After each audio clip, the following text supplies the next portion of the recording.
This will be fun. I mean, we're basking in the glow. How long has it been? And actually, in this town, we know exactly how long it's been since we've been able to react to an actual football game.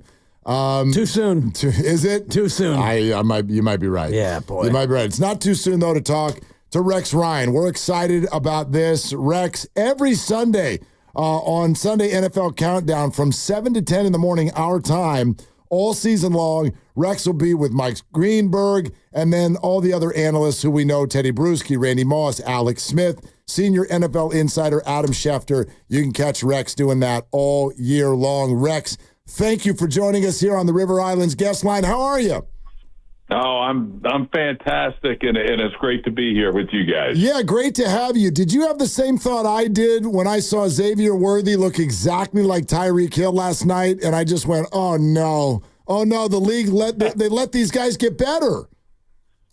That's scary, wasn't it? I mean, it's like, come on, this guy. At first, it's funny because I was thinking, he's a first-round pick. He broke the combine record, fastest 40. But I'm like, there's no way in heck this guy's going to be like Tyreek Hill. And then he gets 2 touchdowns his first game, and it's like, uh-oh. But, yeah, no, that was impressive. It was a hell of a game, too. And, those two teams they may go, be representing the AFC in that championship game. Both those two teams look pretty darn good to me. But, yeah, Xavier Worthy, that's just what Kansas City needs, another Tyreek Hill. Yeah, a little bit of the PTSD bowl for us out here, Rex. The last 2 teams that beat the Niners, forget the Rams in the last game of the year when the Niners didn't even really show up. But of those 2 teams, Baltimore and Kansas City, if you're a Niner fan, which one would you have to fear more? I don't think it matters. I thought last year, Baltimore had the best team in the league last year. I never thought it was close.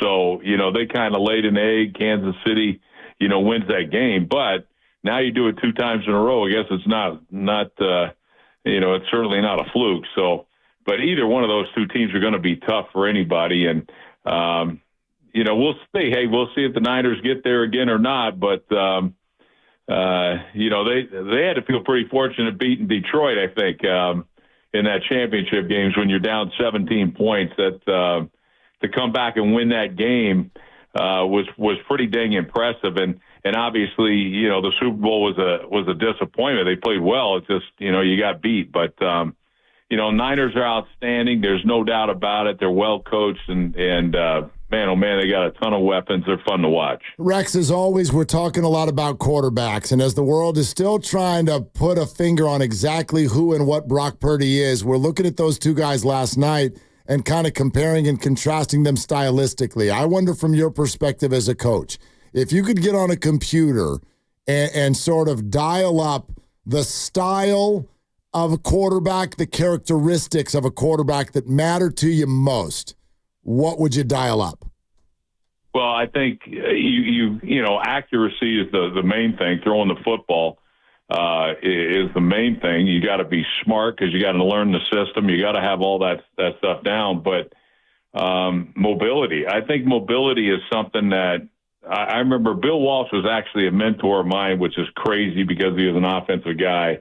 But he was gracious enough, spent a lot of time with me when I was a young coach going up the ranks and things. But he always talked to me about that. He thought mobility was one of the things that was important for quarterbacks. And Purdy is never going to be confused with Lamar Jackson, but he does have some mobility, and he's got a great pocket presence too. And it's so funny because everybody's like, "Oh, Brock Purdy's not any good." He's not any good.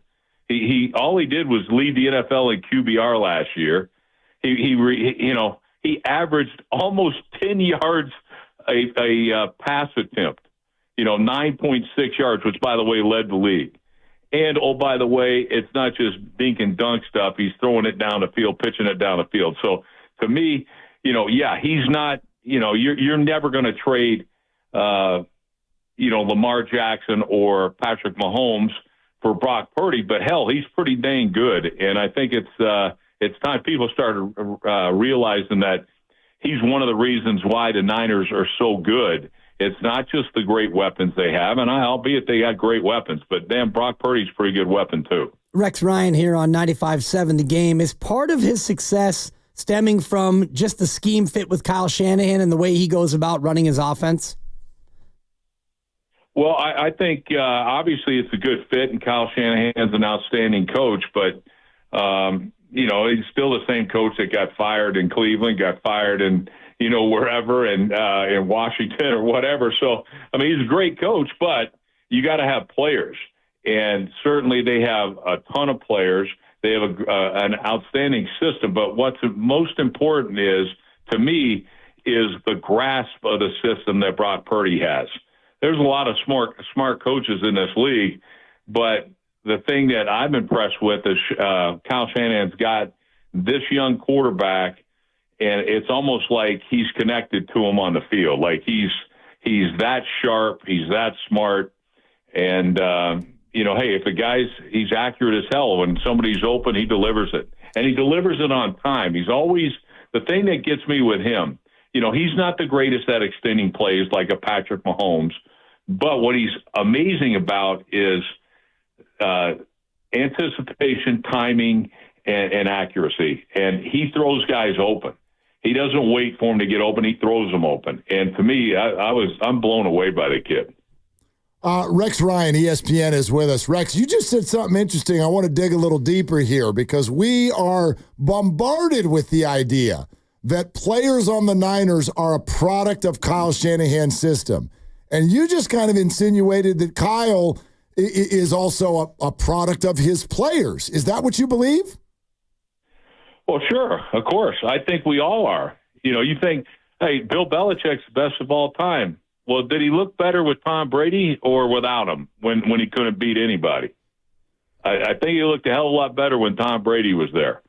So that's part of us. Now, I'll say this. There's no coach in the National Football League, in the history of the National Football League, there's no coach can win without players. All right? There's some coaches can win with them, but there's no coach that can win without them. And to me, the Niners are an outstanding team, and it's a great mix. This is a good football coach, a damn good football coach. All right? There's no denying it, but those players make the coach look a hell of a lot better than if he didn't have those guys. Let's say every single coach in the league was completely available and you were starting a team. Who would you hire? I'd hire that kid at Detroit. The one that they can't get out. That's who I would hire. Dan Campbell. I love Dan Campbell, but I was talking about assistants. Because right now, you could take any of them and say, hey, Dan Campbell, Kyle Shanahan, all these guys. But I want to dig deep. I want to get my own guy, and I'm going to go get that offensive coordinator with Detroit. Nobody does a better job than that guy does. He doesn't have half the players that some of these teams have, and yet they rank in the top 5 every single year that he's been an offensive coordinator. So to me, I think he could be a superstar in this league, and we'll find out. But all these other guys, Kyle Shanahan, all those guys are outstanding coaches. Mike Tomlin's a great coach, but I'm just telling you, I think there's some assistants that are going to break through in this league coming up that I'm really excited to see some of these other assistants move on as well, and not just come from the Sean McVay family or whatever. Right. There's more ways of skinning a cat. And the guy at Detroit, as you guys know, does, in my opinion, does a better job than anybody in the league. Ben Johnson is who you're talking about. Yeah, no doubt. And the pipeline continues to be strong in the NFL. Rex, what's it like coming off a Super Bowl to try to do it again? Because we hear a lot about a Super Bowl hangover. The Niners obviously lost the big game, and they're trying to do it again. What are the challenges for a team to try to get back to the bowl after losing it? Well, I think there's obviously the team is hungry, but it's so damn hard to get back there. And that's the thing where it's like every year's a brand new system, or a brand new season. And to me, if you're sitting back thinking, assuming you're going to get there, you'll get your ass kicked. And by then you're going to be scratching to make the playoffs instead of where you want to be, having that number one team, that number one seed. You got to handle business, and it's all over. It's a brand new season. And some of these teams that are hungry, that are behind you, you look at the jump that Detroit made last year. Who's going to be that team this year? There's talk. Is it going to be the Bears? Is it going to be Seattle? Is it going to be the Rams? Like, I don't know. But you can't take anything for granted. And I think, and not saying that the Niners are going to, but that's the only way. If you're all of a sudden, the motor's not running, all that type of stuff, and you think you're just going to wait to the playoffs, you're not going to. You'll be lucky to make it. Rex Ryan, ESPN, with us on 95.7 The Game. Rex, as you said, your defensive guy. Would love to get your assessment of the 49er defense and specifically some of the changes. Dre Greenlaw is going to miss a little bit of time. Eric Armstead is gone. What are your thoughts on this group? Yeah, I mean, it's an outstanding group. It's, they're so fundamentally sound as well. It's hard to get the ball over top of them. And, the pass rush, it all starts with that pass rush. And, you mentioned the loss of the big defensive tackle in there, Armstead, excuse me. Like, that's a big loss. But then you get some other guys that are coming up, and as long as you got Bosa healthy, you got a pretty good chance. You know what I mean? And all these kids inside, like, there's a lot of good players, a lot of depth in that group, and I think they picked up Floyd also, right? They did. So so to me, that's the kid. I love that kid. When he came out, I absolutely love that kid, and he's been tremendous. And I think that's the guy. It's funny, you're playing against Aaron Rodgers. Well, who's the guy that knocked him out, gave him the Achilles? Aaron Rodgers is going to look back over. I believe it was Floyd. So, but either way, to me, it's that's a damn good football player that nobody even talks about. So you lose a guy, but you also gain a guy too, and. So we'll see. I think the team is, both these defenses are going to be interesting because not just the Niners have an outstanding defense. The Jet defense is absolutely loaded. So I think it's going to be a great matchup. Both of those, ironically, play the same style of defense. They all play this. I call it we used to call it a sting package. Basically, it's a cover three on top. They're playing on top of the corners, playing almost man, but on top. It's not true man coverage. But either way, both these teams do a great job of playing that style, and it's going to be interesting because these offenses go against that defense every day. So what's the they shouldn't be surprised by this style of play. So. It should be interesting to me. I mean, I can't wait for this game. I think it's going to be fantastic. Oh, we're super excited out here, Rex, and glad to have you joining us, being of Jets cloth from your past. And I'm just curious what you think about Aaron Rodgers and what the expectation is for a guy almost 41, coming off an Achilles, playing his first football in almost 2 years. Yeah, I think, look, he's completely healthy. So I think the Achilles – it happened or whatever. It's unfortunate, but he is absolutely 100% healthy. So the other thing is he's had a lot of durability, throughout his career. So he's not a guy that typically gets hurt. It's kind of a freak thing with that Achilles, but it certainly wasn't age related. So I think it's, I think they're going to get a healthy Aaron Rodgers, and he might not have the mobility that he once had, but he still has the arm talent, and he's got some guys to throw to, man. Like this Garrett Wilson is no joke. I think he's a superstar in the making. They add Mike Williams, who's, a 50-50 jump ball, contested catch guy, outstanding receiver. And so I think that's going to be good. And then they have a back. Now, this is the closest thing to Christian McCaffrey that we have in the league in this Breece Hall. So, it's going to be a hell of a matchup. That offensive line has been upgraded big time for the Jets, so I think it's going to be an interesting matchup, certainly. No doubt about it. Hey, Rex, before you get out of here, wanted to get a thought also on the game that is happening later tonight. It's kind of an interesting way to start a season, I'll say, in Brazil. For a couple of teams that have to turn right around and play again next week, and you've got players who have made comments like they're being told to stay in their hotel rooms and whatnot. What are your thoughts on this game that's happening tonight? Yeah, I think it's interesting. It's obviously a interesting venue down there in Brazil, and I actually went to a World Cup down there. Me and a bunch of my coaches went down, and they're, for good reason, they need to stay in their hotel. Oh, okay. What are some of those reasons, Rex? Pretty distracting. It was pretty distracting. Let's just say that around the beaches. It was very distracting.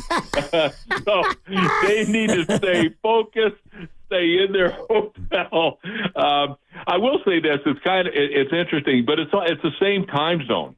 And I know it sounds crazy because it's a 10-hour flight or whatever from the East Coast, but it's actually on the same time zone. I think that helps a little bit. I'm sure these teams will get an extra day, a couple extra days of preparation. So I don't think I mean, they can use it as an excuse. There's no need to. I think they'll be fine when they come back, from it. But it's going to be a hell of a game, man. Yeah. I mean, the NFL's got some great games that, already scheduled. The interesting thing about Philadelphia early in the year, what were they, 10-1 or something like that? Yep. I have never seen a team, just go the exact opposite direction. It harkens back to the day of the Raiders when they went like 10-0 and then they lost 6 straight, or something many years ago. But it's almost like they couldn't stand their coaching staff. Like, I've never seen a team, like, literally lay down like they did. It was shocking. It's a talented-ass team, and they played like garbage. They couldn't have beat anybody at the end of the year. Nobody. They were beating nobody. And yet they were as talented as anybody.